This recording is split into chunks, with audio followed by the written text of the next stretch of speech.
Hey, what's up? Let's get your sway connected with Cubase. So we'll go ahead and turn sway on and we'll refer to Cubase. Now, as you can see that it is telling me there's no MIDI controller connected. So let's go ahead and hit the Open MIDI Remote Manager. Once we're in the MIDI Remote Manager, let's add a surface. Now let's hit this Import Script button. Now I want you to find wherever you have saved your Cubase MIDI remote script, and I want you to open that one up. Don't worry about that warning. Now once that's opened, let's go ahead and touch some things, make sure everything is working. As you can see, as I move my hand up and down, I'm moving that modulation there, and then left to right as well. Now I have put together this Cubase script. Each one of these little features represents the interface on Sway from preset to preset as well. So now we have our Sway connected, we have our MIDI remote script set up. Let's go ahead and map something. So I'm going to bring in my favorite VST, Serum, and I'm going to attempt to map the filter cutoff, this knob here, to the up and down movement on preset 2.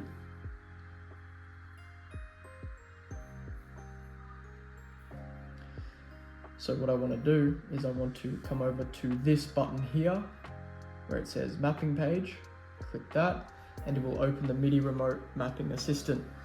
Now all I need to do is place my hand into the playable area, and as you can see, we have a knob there underneath Sway control.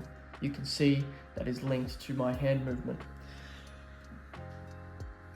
Now, once we've hit the certain control that we want to map, we come over to our Cubase function, and now we're going to select the knob that we want to map within Cubase.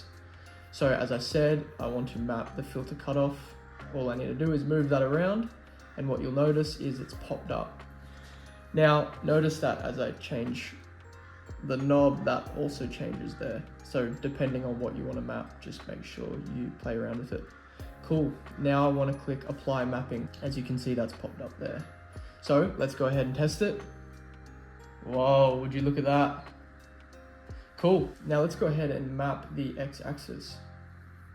So again, I'm going to get you to do the exact same thing, and this time, as we place our hand in, we'll notice that we can't get the x-axis to show up. So what I want you to do from the display screen is I want you to scroll over until the x1cc value is highlighted. On preset 2, that will be the number 50. So once that is highlighted, I want you to click, and then I want you to place your hand into the playable area. And as you can see, we have that x-axis there. So let's hit the function that we want to map. Awesome, the dry wet on the reverb, and we click apply mapping. Now don't forget to unselect that button so we can turn the y-axis back on.